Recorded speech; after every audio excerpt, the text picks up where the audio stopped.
Boa noite, irmãos. Como é que está sendo 2020 de vocês, hein? Eu tenho a impressão que a gente já está em 2020 há uns 3 meses, né? Eu fui olhar hoje que dia que era, eu falei, nossa, é dia 19 ainda, está tudo começando. Como foi falado aqui, meus irmãos, a gente tem compartilhado nas pregações, em tudo que a gente tem feito, parte do nosso plano de leitura. Então aproveita que está no começo do ano, é a época mesmo da gente fazer algumas mudanças que a gente tem que fazer e fica sempre adiando, sempre deixando para depois, né? Nesse lance de fazer algumas mudanças, eu ainda estou muito otimista. Eu comecei o ano pegando algumas coisas para estudar, que eu estou adiando há muitos anos, peguei um monte de coisas para fazer, e ao mesmo tempo tentando deixar um pouco algumas coisas que às vezes a gente já faz pelos hábitos da vida, né? E que a gente tem que deixar de fazer mesmo, né? Alguns trabalhos que só porque precisa ser feito, às vezes a gente perde a paz da nossa vida, porque a gente está concentrando o nosso esforço naquilo. Então, meus irmãos, essas reflexões são muito importantes na nossa vida, né? Quando eu peguei algumas coisas para estudar, que há alguns anos eu estava enrolando, eu fiquei mais animado, sabe? Falando, nossa, por que eu demorei tanto para concentrar minha atenção nisso aqui e tal? Mas, de certo modo, a gente vai vendo um jeito de Deus trabalhar na vida da gente que é muito estranho. Por mais que toda vez que a gente concentra os nossos esforços em aprender coisas novas, em buscar coisas novas, a gente se sente motivado, inspirado, muda um pouco os ares da nossa caminhada. Por outro lado, aquilo que Deus vem falar com a gente é mais do mesmo. E a gente falou sobre isso em todas as pregações que houve já nesse mês de janeiro, sobre como a nossa grande carência é daquilo que a gente já deveria ter entendido. Aquilo que às vezes nós já temos como discurso, nós falamos e repetimos isso, usando muitas frases bonitas, mas isso nem sempre se traduz como uma prática que é uma expressão de uma consciência real. E na minha vida eu tenho percebido isso também nesse ano, né? Algumas coisas que a gente fala e depois parece que se a gente continuar vivendo do jeito que está vivendo, no final nós vamos entender nas mãos de Deus o que é a expressão o peixe morre pela boca. Então nós falamos a respeito do viver como igreja, acerca de algumas coisas que Deus vai cobrar as nossas palavras. Nós dizemos, não, eu acredito que a igreja de Deus é assim. Então se nós acreditamos num tanto de coisa que a gente fala, a pergunta que fica é, será que nós estamos vivendo de acordo com aquilo que nós professamos, que nós dizemos que entendemos acerca da igreja? E é óbvio que todos nós vamos encontrar na nossa jornada muitas dificuldades. Eu creio que nesses últimos anos nós nunca temos aliviado ninguém do custo que é fazer parte da família de Deus. Muito pelo contrário. Nós sabemos que se a gente aliviasse o discurso e falasse, não, vem andar com Jesus, seus problemas vão acabar, né? O dinheiro vai sobrar, sua saúde agora vai ser 100%, e quando não for eu ainda ponho culpa em você dizendo que faltou fé, né? A culpa nunca é minha. Se a gente tivesse esse tipo de discurso, nós conseguiríamos atrair um público que está querendo resolver os problemas da sua caminhada com muito mais facilidade. Mas o Evangelho não é isso. O Evangelho é a mensagem de Deus que fala, basicamente, que na nossa vida, no mundo, nós vamos enfrentar muitas aflições, mas no final já está tudo certo, né? Jesus venceu o mundo, então por mais que a gente vai trilhar uma jornada de aflições, nós podemos dormir tranquilos, sabendo que se estamos em Jesus, no final está tudo resolvido. Então nós temos uma esperança, e esperança é a capacidade de esperar sem ansiedade, né? Expectativa é esperar com ansiedade, esperança é esperar o quanto for preciso. Agora, será que isso se traduz numa prática na nossa vida, em coisas muito básicas que a gente fala a respeito do ser igreja, e que eu começo a olhar para a minha própria vida e vejo que talvez o discurso ainda está mais bonito do que a prática? É sobre isso que eu gostaria de falar com vocês nessa noite. Então abra sua Bíblia em Atos capítulo 9. Nós no ano passado fizemos a exposição do livro de Atos, né? E essa passagem que a gente vai ler aqui é um texto que na minha opinião é muito forte. A gente vê algumas questões emocionais que às vezes a gente numa leitura superficial não pega. Então a intenção aqui é que a gente não apenas tome consciência dos fatos, mas a gente tente se colocar no lugar dos personagens. Nós vamos ler em Atos capítulo 9, do verso 10 em diante. Mas antes de eu começar a leitura, deixa só eu contextualizar para você o que aconteceu aqui. Quando a igreja começou a crescer, e então o evangelho foi se expandindo por outras regiões, além ali da Judéia, o que aconteceu é que surgiram dentro do grupo dos religiosos, principalmente dos fariseus, pessoas que estavam então agora perseguindo a igreja de uma maneira muito específica e muito intencional, muito dura.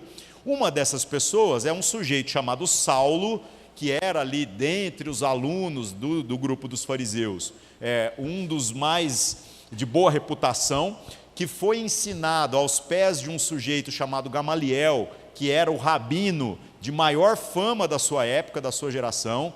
E esse Saulo, ele consegue autorização por conta dos seus superiores, lembrando que embora toda a região estava sob o domínio romano, na prática os judeus tinham a autorização para exercer o seu governo nas coisas mínimas. A única coisa que eles não podiam era aplicar pena de morte, tudo isso tinha que passar também por um tribunal romano. Mas esse negócio dos romanos deixarem o governo local funcionando, meio que de fachada, mas funcionava, fez com que também ficasse sempre um devendo favor para o outro. E nessas dívidas, essas cobranças de favores, o que aconteceu foi que os judeus, difamando a fé em Jesus, dizendo que estes do caminho, que eram como era chamada a igreja, estão falando que Jesus é o Senhor, que é o Senhor não, desculpa, que Jesus é rei, e exatamente por conta disso é que a igreja passou depois a utilizar a expressão Jesus é o Senhor, porque aí você não bate de frente com o governo do César, porque o rei, o imperador era o César, lá em Roma. Então, ao invés da gente ficar falando aqui no âmbito terreno, a gente fala no âmbito espiritual. Então, beleza, César é rei, mas Jesus é o Senhor. É mais do que isso, porque o dele transcende essa existência. A igreja teve que ter esse tipo de estratégia. Mas, de uma maneira muito particular, esse sujeito chamado Saulo, que era fariseu, conseguiu então autorização para sair perseguindo a igreja nas sinagogas e nos outros lugares onde os cristãos eram encontrados, não apenas ali na Judéia, mas também em outras regiões. Esse Saulo é o sujeito que tem um encontro com Jesus quando ele está indo na estrada para Damasco, e no meio desse caminho Jesus chama ele, fala com ele pessoalmente. Depois o próprio Jesus aparece para ele em mais 2 ocasiões no exercício do seu ministério, e ele dali em diante adota o nome de Paulo. Ele é o apóstolo Paulo, que ao se converter, virando páginas da Bíblia, pode haver uma certa confusão no nosso entendimento, porque numa página ele converteu, na outra ele já está dando testemunho, na outra ele está saindo em missão, Mas entre uma página e outra deve ter passado quase uns 8 anos, e às vezes entre essa e começar a missão aproximadamente 15. Então a cronologia não é muito precisa, mas pode às vezes a gente ter um entendimento parcial a respeito do que cada coisa significa no seu tempo. Mas o importante aqui dessa história é que quando esse Saulo, que é o nome que ele usa ali dentre os hebreus, agora ele vai adotar o nome Paulo dali em diante, ele encontra com Jesus, ele ficou cego, a visão dele ficou ofuscada.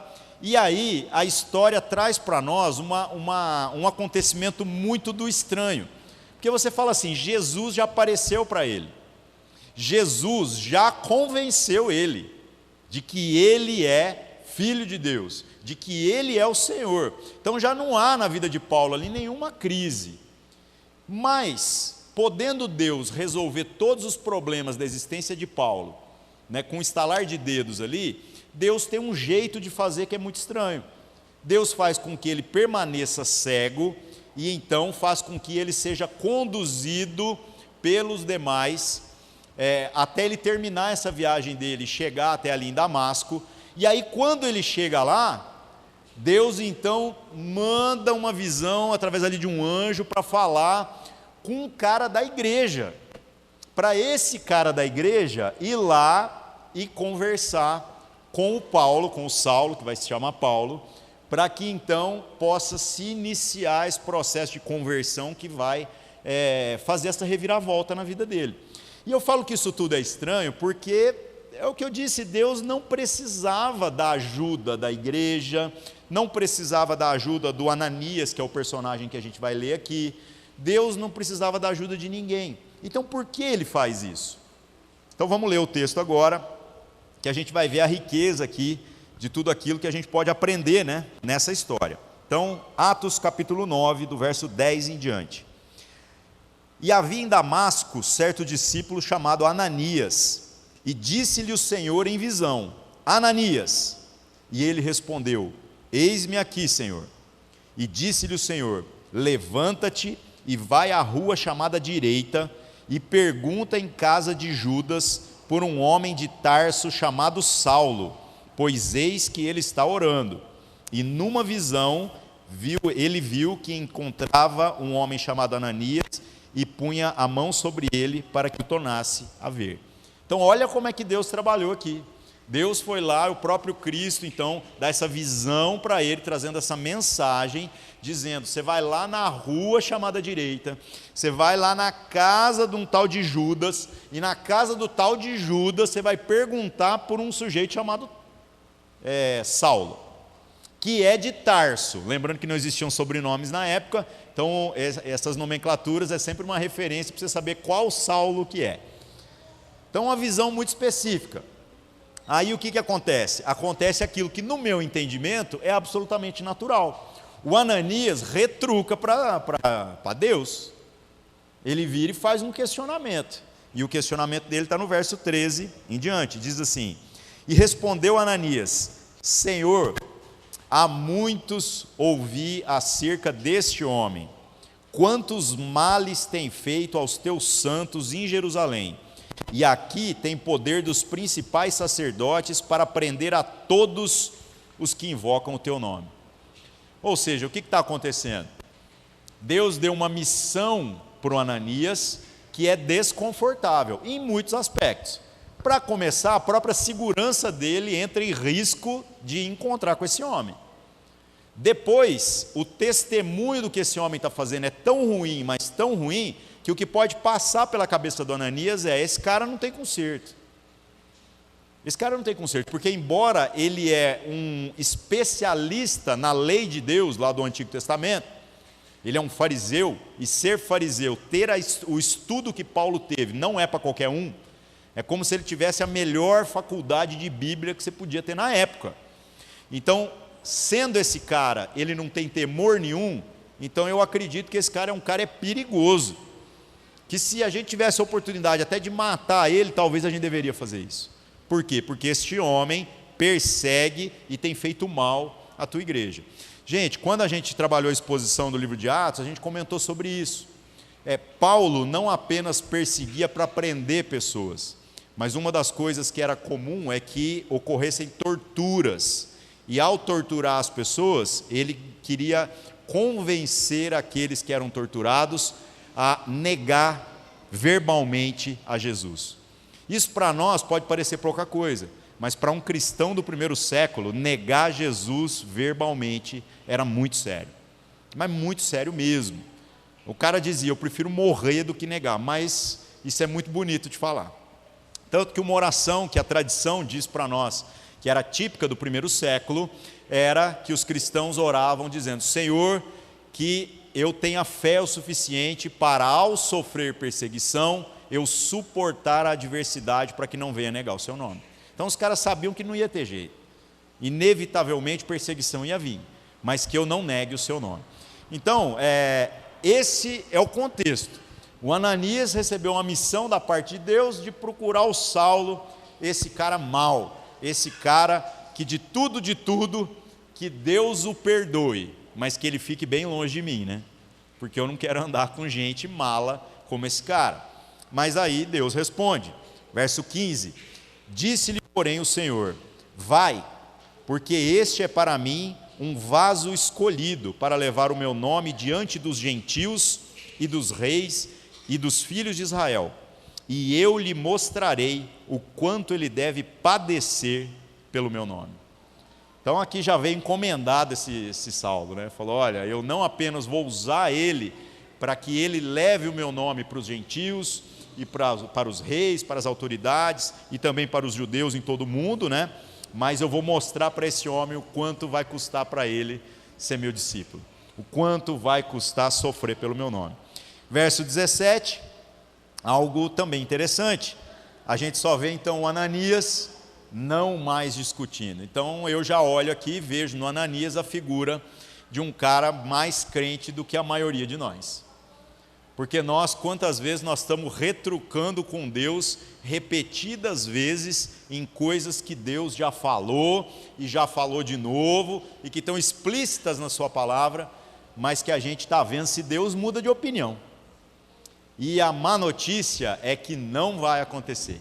Aquilo que Deus falou para nós, nós precisamos então obedecer, acatar.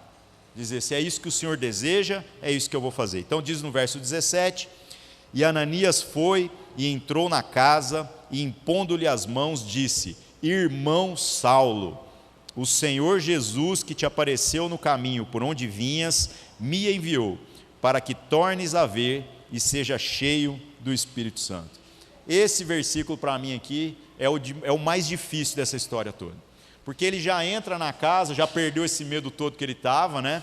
E ele chama esse desgraçado do Saulo de irmão. E aí ficou caro esse negócio. Porque talvez ele está chamando de irmão do mesmo jeito que nós chamamos de irmão nos nossos dias. Aí tudo bem, aí eu até entendo. Como que a gente chama de irmão? A gente chama todo mundo de irmão desde que ninguém me incomode. Desde que não fique caro demais essa relação, desde que eu não tenha que entrar na sua intimidade e muito menos permitir que você entre na minha. Então hoje, a pior coisa que aconteceu na experiência da igreja é que nós nos chamamos de irmãos, mas nós não nos tratamos como tal. Porque quando é um irmão nosso de sangue que está passando por um aperto, a gente não mede esforços para conseguir auxiliar. Não é assim? Então, quando o nosso irmão está precisando de um transplante de um órgão, que você tem aí algum para doar um pedaço, ou você dá um rim para ele, a gente faz um esforço danado para tentar ajudar. Você dá metade do seu fígado, você faz o que for possível para poder salvar o seu irmão da carne. Agora, na nossa experiência como igreja, nós nos chamamos como irmãos, e na prática, isso é só da boca para fora. Aqui, gente, as palavras tem muita importância. Da mesma maneira que esse negar a Jesus publicamente tem um peso imenso, porque o falar para eles é muito considerado, o chamar de irmão também. Então o Ananias é mais crente que a maioria de nós. Ele não só chega lá e põe as mãos sobre o Paulo, mas como ele chama ele de irmão Saulo. Caro isso, né? E depois no final do verso 17, que tornes a ver e sejas cheio do Espírito Santo. Então, além de eu te chamar de irmão, de eu te incluir, ele ainda diz que foi ali para que ministrasse sobre a vida dele aquilo que ele mesmo tinha de mais precioso, que era o Espírito Santo de Deus. Então fica caro esse negócio, né, meus irmãos? E a gente tem que ficar o tempo todo tentando se colocar no lugar, porque a gente lê o texto a partir da ótica do Saulo, mas a gente tem que tentar se colocar no lugar do Ananias. Será que quando eu encontro com aquela pessoa que me faz mal, aquela pessoa que está fazendo mal para alguém que eu amo, aquela pessoa que me incomoda, aquela pessoa que de alguma maneira, se puder, vai ferrar com a minha vida, eu consigo ter o mesmo espírito que há no Ananias? De ter uma postura de que se Deus mandou eu chamar ele de irmão, eu não apenas vou chamá-lo de irmão, como vou tratá-lo como tal, e vou compartilhar daquilo que eu tenho de mais precioso com ele. É óbvio, viu, meus irmãos, que a gente não está dizendo que nós vamos nos tornar palhaços nas relações que a gente tem estabelecido. Ninguém aqui foi chamado para viver debaixo da opressão de gente que está tentando criar vínculos emocionais que são patológicos. E acontece muito isso na vida da igreja. A gente já falou sobre isso em outras ocasiões. Quando chega uma pessoa que tem algum problema na vida, eu não sei o que acontece. Eu acho que os demônios ajudam, não é possível.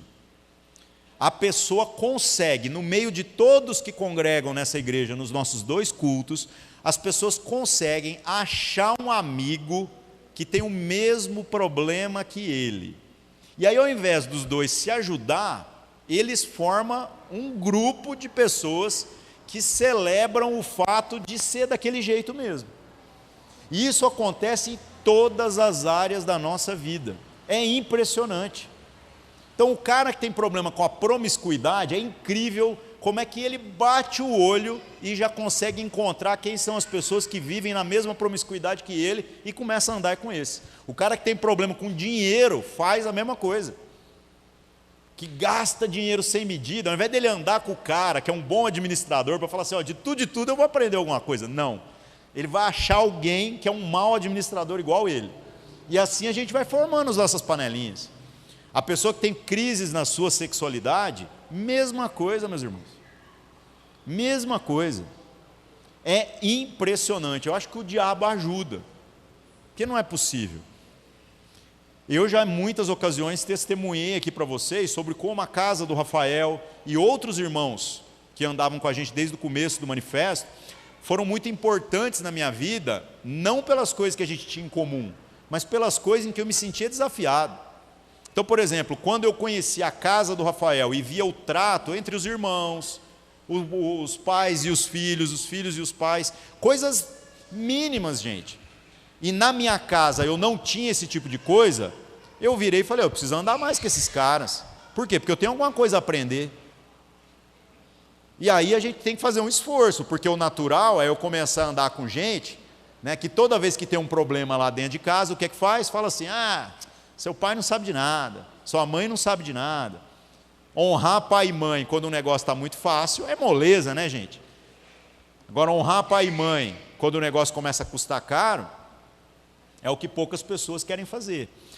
Então, gente, na vida da igreja, infelizmente, a gente tem essa atração por pessoas que comungam dos mesmos problemas que a gente, e ao invés da gente dar força um para o outro e falar, não, vamos procurar ajuda, vamos incluir mais pessoas, vamos andar com pessoas melhores do que nós nesta área.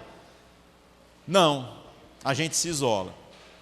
Houve até um tempo entre nós aqui que nós ficamos muito preocupados. A gente estava fazendo algumas reuniões de casais, e sabe o que começou a acontecer naturalmente?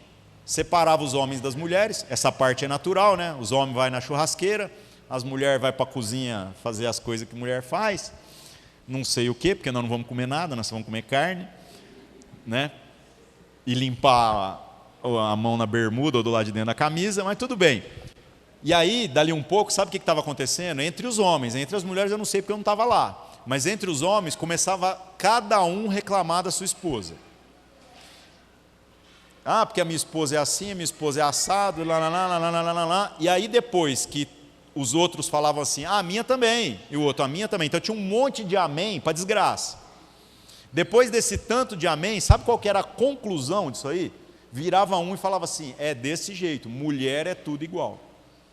E aí a gente ficou incomodado, nós falamos assim, nós precisamos mudar a maneira de trabalhar algumas coisas aqui, porque eu não consigo ver Jesus chegando com a noiva dele, com a igreja, botando a igreja lá para as mulheres conversar, para tricotar lá, e Jesus no nosso meio virando e falando que mulher é tudo igual. Porque se a igreja, olhando para ela, eu não vejo diferença nenhuma, talvez, de todas as mulheres do mundo. Todas as interrogações aí que nós como homens podemos ter. Mas quando Jesus está falando a respeito da igreja, ele vê virtudes, porque ele garante que essas virtudes se tornarão realidade pelo esforço dele mesmo. Então eu não consigo ver Jesus se juntando no nosso grupo e falando mal da noiva dele.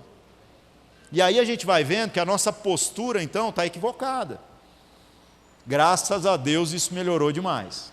Graças a Deus nós paramos de criar entre nós roda dos escarnecedores. Que a gente já estava escarnecendo daquilo que estava errado, ao invés da gente interferir na vida uns dos outros para começar a fazer as coisas dar certo.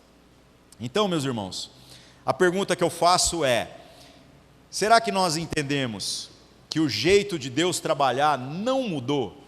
Do mesmo jeito que Deus não precisava da igreja, não precisava do Ananias, não precisava dessa ministração que a gente leu aqui, para que o Saulo pudesse se tornar o Paulo, mas ele o fez porque Deus tem um jeito de fazer as coisas que revela virtudes que são expressão da sua vontade, e esse jeito é através da sua igreja.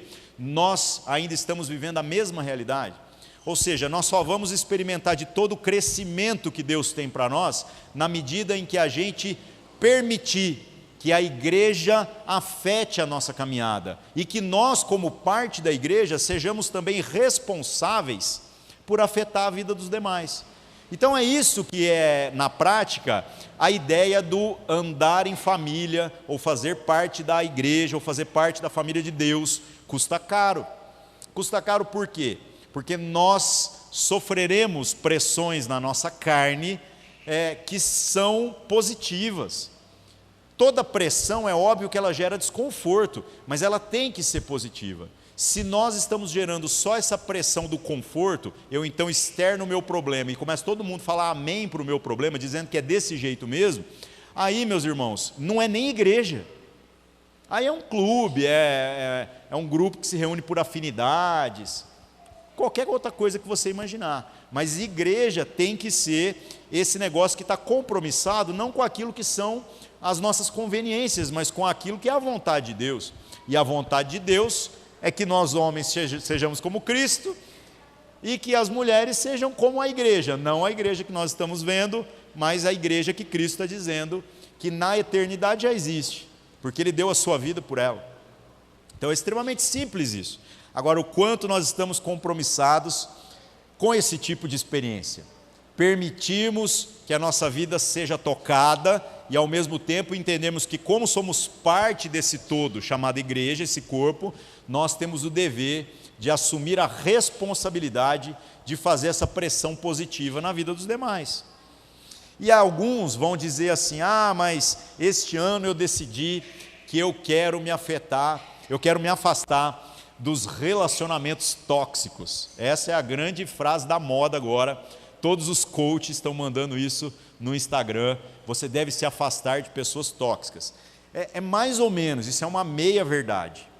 Porque deixa eu te dizer um negócio, é óbvio, irmãos, que não dá para aguentar gente que só puxa a gente para baixo, se a gente não tem uma estrutura mínima para que a gente consiga resistir ao dia mal.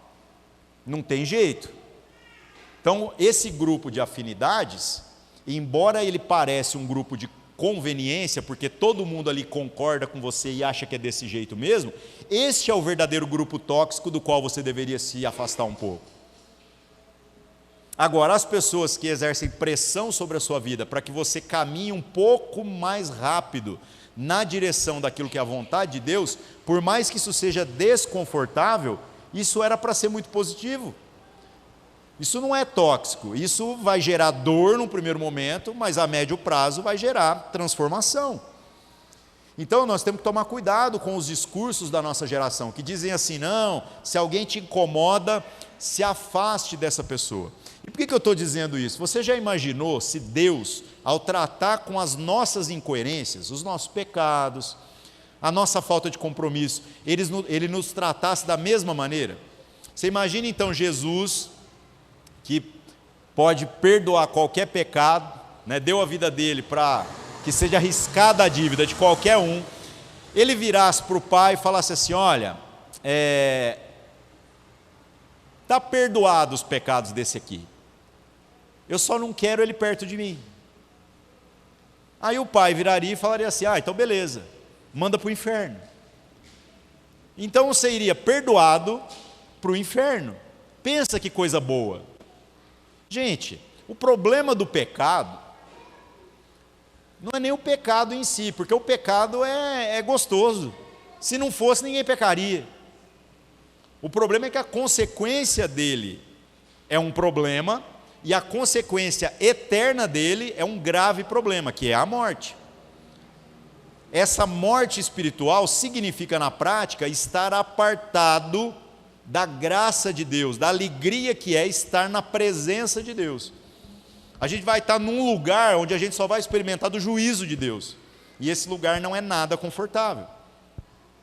Agora imagina então que Deus te perdoa, mas diz: eu te perdoo, mas eu não te quero perto de mim. No final das contas não adiantou nada, Era melhor você já enfiar o pé logo nesse negócio e falar, eu vou é pecar. Por quê? Porque se no final eu não tenho a presença de Deus, que é o que há de mais valioso, e é tão valioso, mas tão valioso, que o salmista fala? Um dia na tua presença é melhor do que 1000 em outro lugar.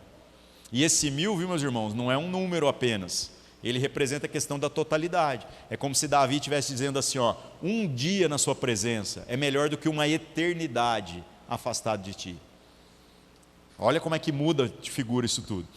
E nós, meus irmãos, muitas vezes, se nós não queremos que Deus faça isso com a gente, é engraçado como a nossa postura com relação uns aos outros é exatamente o que a gente não quer receber da parte de Deus. A gente diz assim, o fulano ou a fulana, eu não gosto dele, eu não gosto dela, porque essa pessoa me incomoda, porque essa pessoa é mentirosa, porque essa pessoa é incoerente, porque essa pessoa é fofoqueira, e a gente pode colecionar aqui N adjetivos de coisas que nós somos. É engraçado como muitas das coisas que nós somos também, a gente só vê nos outros. A gente já falou muitas vezes aqui, que a gente ouve tanto testemunho de eu era isso, eu era aquilo, Jesus veio e mudou minha vida, mas a gente não ouve um testemunho de alguém que vem aqui e fala assim, eu era fofoqueiro e não sou mais. Esse eu nunca vi. Já vi ex-drogado, um tanto de coisa, mas ex-fofoqueiro nunca vi. Fofoqueiro é sempre o outro, né? Então, pode estar acontecendo de entre nós, a gente está incomodado com os pecados dos outros, e é óbvio que se incomoda, principalmente quando esses pecados deixam de ser apenas uma ofensa a Deus e começam a se tornar uma ofensa a nós. Por exemplo, mentira e falta de compromisso, que também é um tipo de mentira. O cara tem uma desculpa para não honrar uma palavra empenhada. Isso dói na gente, porque além de ser pecado contra Deus, e depois já começa a pecar até contra a gente, quando as pessoas fazem isso, é uma afronta à nossa inteligência. Ao invés do cara assumir logo, ele fala, não, eu falei que eu vinha, mas eu fiquei com preguiça e não vim. Não, ele consegue contar uma história elaborada, já matou a avó dele 16 vezes, sabe, o gato do vizinho ficou doente, o cara sempre tem alguma desculpa para tentar fugir ali do meio da história. É uma afronta à nossa inteligência. E o que gera isso em nós? Raiva. Eu olho e falo assim, cara, não dá mais para eu andar com fulano. Por quê? Porque o fulano, ele me ofende. É isso, irmãos. Agora eu te pergunto, os nossos pecados não são uma ofensa a Deus? E mesmo a gente já tendo sido perdoado, mesmo o Espírito Santo agora, neste processo de transformação da nossa jornada aí de santificação, mesmo nós já sendo nova criatura, nós ainda não continuamos pecando. É óbvio que o pecado agora não é para ser uma prática recorrente, é para ser um acidente, mas esse acidente continua acontecendo. Então e se Deus um dia chegar na tampa e falar assim, Ari, até aqui deu, velho, mas agora você pisou na bola. Irmãos, não faz sentido isso. Vai parecer que Deus foi pego de surpresa quando Ele me chamou para a salvação. E Deus não é pego de surpresa de maneira nenhuma. Deus já sabe, Cristo já pagou pelos pecados até que eu vou cometer. Quem tem que ter consciência dos pecados não é Deus, sou eu, né? Para que eu possa me posicionar de maneira coerente. Então, gente, se Deus continua no controle e Deus continua sendo misericordioso, será que nós temos uma inclinação no nosso coração para sermos da mesma maneira uns com os outros? Essa é a grande crise entre nós. Nos chamar de irmãos e nos tratarmos como irmãos. Ou seja, fazer um esforço, e aí esse esforço é muito caro mesmo, para que a gente possa suportar pessoas desagradáveis que Deus vai trazendo ao nosso convívio. E sabe o que é o pior na experiência da igreja? É que com os anos, as arestas vão sendo aparadas. A gente chega tudo cheio de quina. Todo mundo aqui é cheio de quina, áspero. Mas a gente vai convivendo e vai raspando um no outro. E vai caindo aquela limalha de ferro, raspando um no outro. E no final, esse final às vezes leva anos. Anos. Depois de uma década andando junto, gente ruim com gente ruim, sabe o que acontece? A gente começa a ficar lisinho. Não arranha mais. É impressionante. Aquele que fofocava agora não fofoca mais, o mentiroso passa a falar a verdade, fica uma bênção.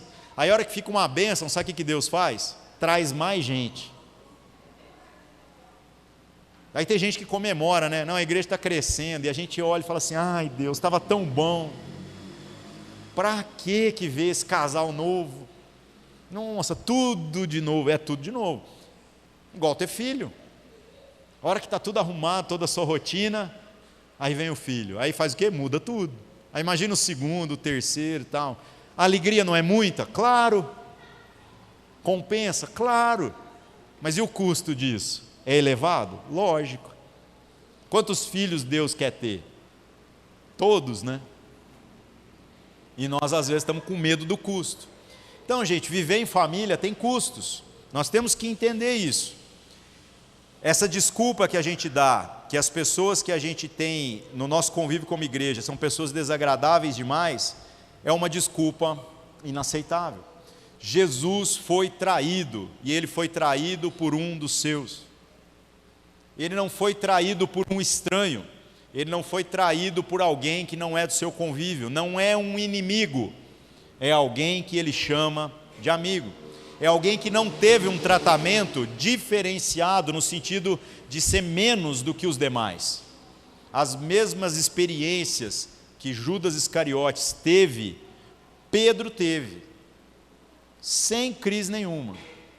Lembrando que Pedro também nega Jesus 3 vezes, mas a postura dele diante daquilo que ele faz de errado é diferente. Então, gente, qual é a nossa postura diante uns dos outros?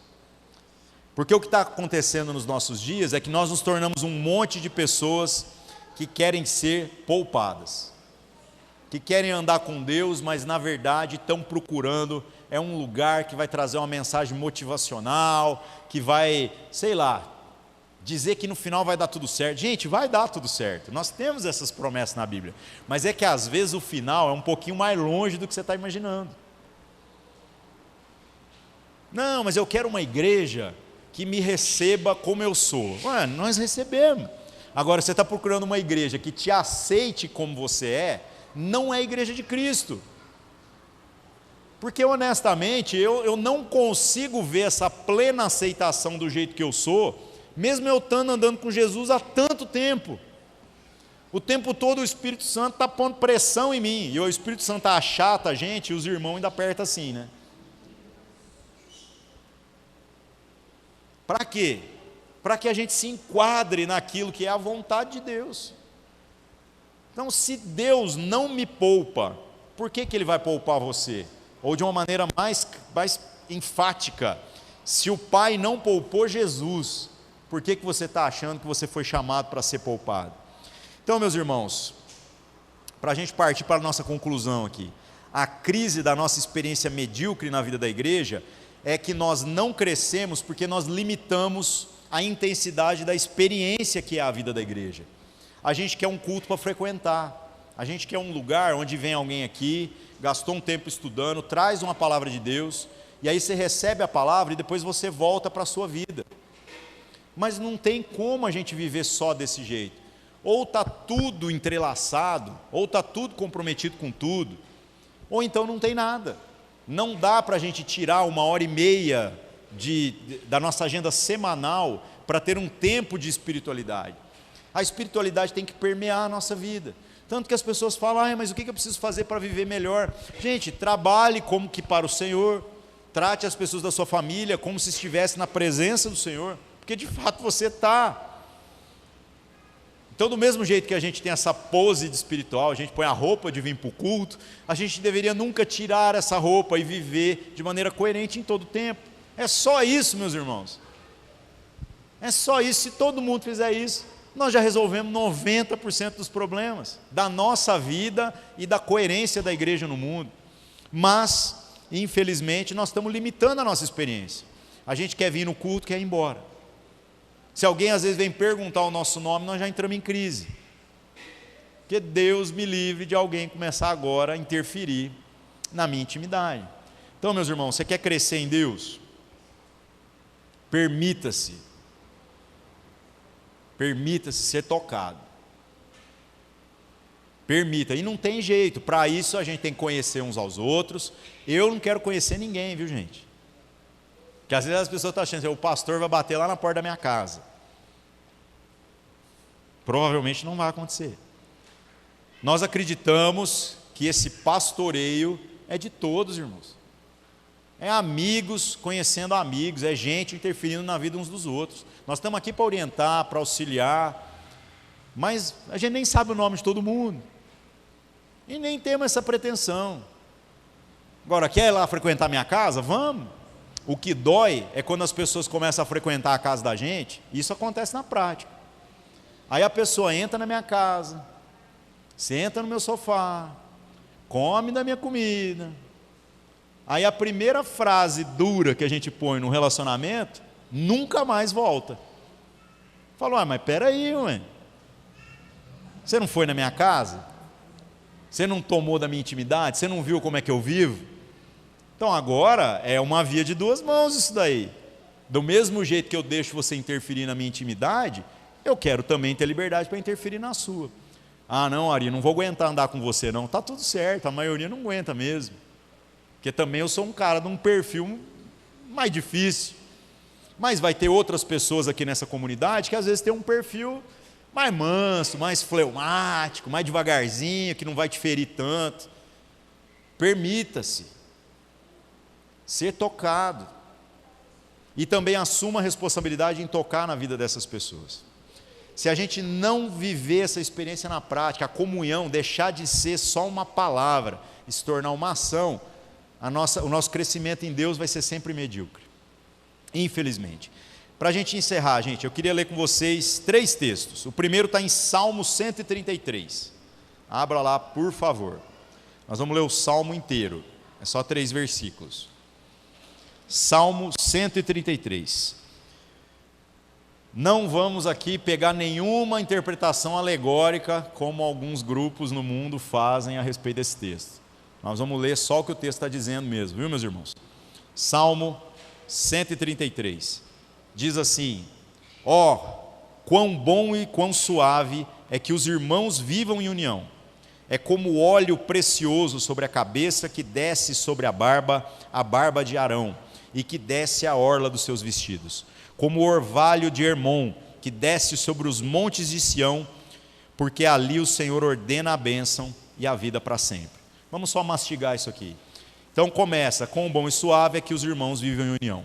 A grande obra de Satanás, às vezes a gente está achando que a obra de Satanás é fazer a gente ser pobre. Ser pobre não é virtude, viu gente? Igual ser rico também não é. Dá para ser pobre e estar longe de Deus, e dá para ser rico e estar perto de Deus, e dá para o contrário acontecer também. Tem nada a ver uma coisa com a outra. Ser pobre não é virtude. Agora, tem gente que está achando que o diabo vai vir para te colocar na pobreza. Gente, a pobreza ou a riqueza é só um caminho para aquilo que para aquilo que o diabo realmente quer fazer na vida da gente. E aquilo que o diabo quer fazer na vida da gente é separar amigos íntimos. Separar a família. Porque aí a gente se torna verdadeiramente pobre e miserável. Então tem gente que acha que o problema é o diabo vir e trazer doença.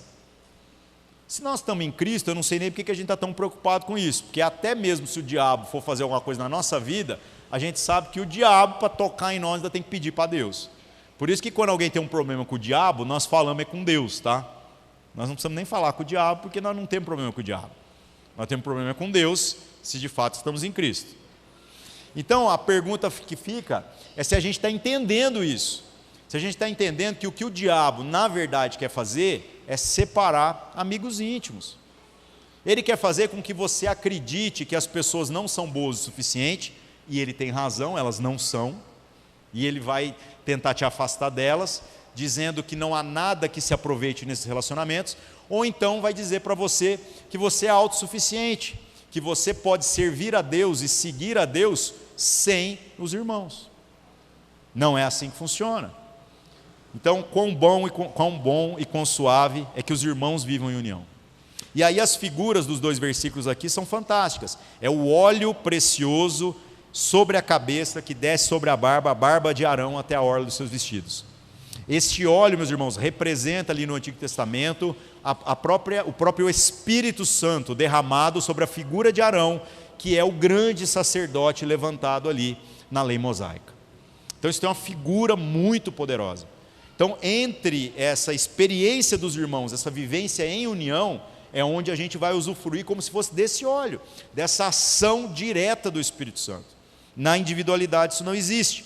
E o versículo 3, né, é como o orvalho de Hermon. Então lembra lá, que fala assim, que o Senhor me levará por pastos verdejantes, lá do Salmo 33, né? 23, isso. Está ruim de Bíblia aqui, né? Salmo 23. Então ele me fará pastar em pastos verdejantes. Aí quando você pega lá Israel, e pega um retrato de Israel, você vê aquele deserto. Você fala assim, velho, o salmista estava bêbado aqui.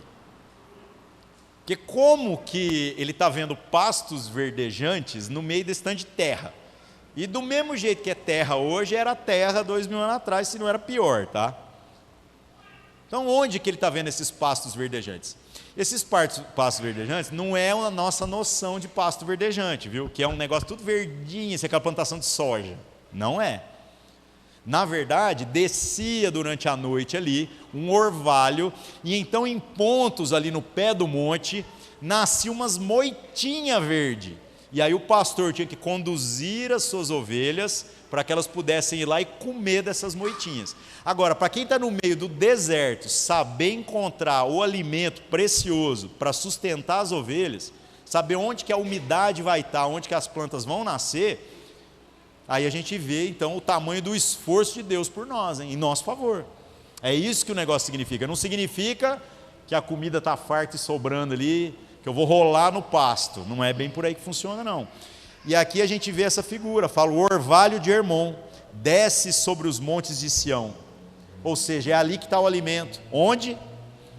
Na união dos irmãos. Ali o Senhor ordena a bênção e a vida para sempre. É na comunhão. Mais um texto, meus irmãos. João 15:15. Abra lá nos evangelhos. João 15:15. Jesus aqui agora fala aos seus discípulos palavras que ninguém esperaria ouvir do próprio Deus. Por quê? Porque elas têm um peso especial. Diz assim, João 15:15. Já vos não chamarei servos, porque o servo não sabe o que faz o seu senhor, mas tenho-vos chamado amigos, porque tudo quanto ouvi de meu Pai vos tenho feito conhecer. Então, meus irmãos, olha só como é que Jesus leva a sério a questão das palavras. Ele chama os seus discípulos a serem seus amigos, e sendo seus amigos agora, isso vem junto com responsabilidades. O servo, por natureza, ele já é inútil mesmo. A expressão servo inútil é quase redundante, porque o servo é sempre aquele que precisa dar ordem para que faça alguma coisa. Agora o amigo é aquele que zela por aquilo que é o interesse do seu amigo, mesmo que não haja nenhuma orientação, porque ele conhece, ele inclina a sua vida nessa direção. E o último texto, Provérbios capítulo 27, verso 6. Volta lá para trás. Provérbios 27, verso 6. Alguns vão argumentar assim, mas às vezes dói demais esse negócio de ser amigo desse jeito que vocês falam, andar junto como igreja, né? Pois é. Provérbios 27, verso 6 diz: fiéis são as feridas feitas pelo que ama. Em outras versões, né? Fiéis são as feridas feitas pelos amigos, mas até os beijos de um inimigo são enganosos. Então, gente, é natural que no nosso convívio como família de Deus, a gente venha se ferir, a gente venha gerar desconfortos que muitas vezes vão fazer com que feridas profundas sejam geradas uns nos outros. Mas essas feridas, elas são leais, elas são em nosso favor, tem que ser. Essa é a experiência que Deus deseja que a gente tenha na nossa caminhada como igreja. Então, meus irmãos, em nome de Jesus, A gente está falando tanto aí de ter um ano diferente, mesmo sabendo que isso é só uma convenção do calendário. Para as coisas mudarem, a nossa postura tem que mudar. Porque tudo que Deus tinha que ter feito por nós já está feito por Jesus na cruz. Agora nós podemos pegar tudo isso que a gente já fala e traduzir isso numa prática de coerência daqui para frente, para que o nosso ano possa, chegar a dezembro, a hora que for fazer aquele balanço, falar assim, não, esse ano nós crescemos. Esse ano nós amadurecemos, esse ano nós fizemos amigos de verdade. Talvez nem todos vão suportar essas pressões. Nós sabemos que todo ano também tem pessoas que, não aguentando essas pressões, às vezes nos abandonam. É triste. Alguns com o tempo voltam, outros encontram outras comunidades, o que é até bênção também, mas muitos verdadeiramente não suportam. Meus irmãos, se nós fomos chamados para fazermos parte da família de Deus, infelizmente a gente pode mudar de igreja, a gente pode congregar em outro lugar, sem problema. Mas entenda que não tem como ter uma experiência mais barata do que essa. Não tem como alguém pegar mais leve e ainda assim pregar verdadeiramente o Evangelho. Então, em nome de Jesus, que a gente possa orar, colocar nossa vida diante de Deus e clamar para que o Espírito Santo nos ajude a se permitir ser tocado mais pela vida dos irmãos e a se permitir assumir a responsabilidade pelos irmãos de uma maneira mais intencional. Às vezes tem gente que não está crescendo espiritualmente, porque nós estamos roubando o irmão.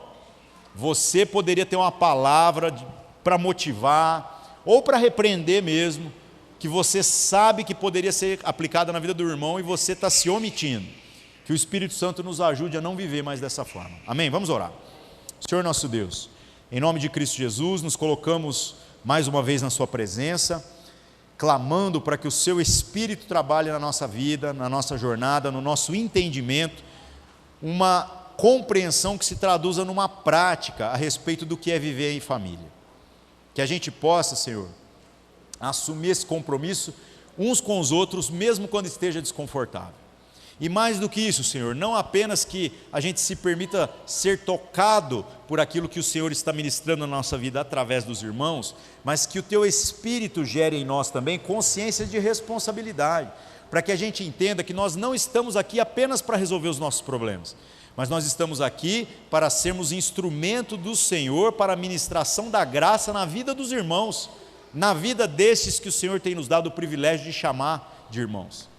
Em nome de Jesus, que o seu Espírito Santo nos incomode todas as vezes que nós chamarmos alguém de amigo e não tratarmos como amigo. Toda vez que a gente chamar alguém de irmão e não tratar como irmão, que o seu Espírito pese a sua mão sobre nós, para que nós possamos nos arrepender do nosso pecado, possamos voltar atrás e consertar o que tem que ser consertado e possamos ter uma conduta diferente daqui para frente. Em nome de Jesus, nós oramos e agradecemos pelo privilégio de andarmos juntos, mesmo sabendo de todos os desconfortos que fazem parte dessa caminhada. Obrigado por cada um dos irmãos que o Senhor tem nos dado, Pai. Que o Senhor possa continuar nos abençoando como tem abençoado até aqui. Em nome de Jesus, amém.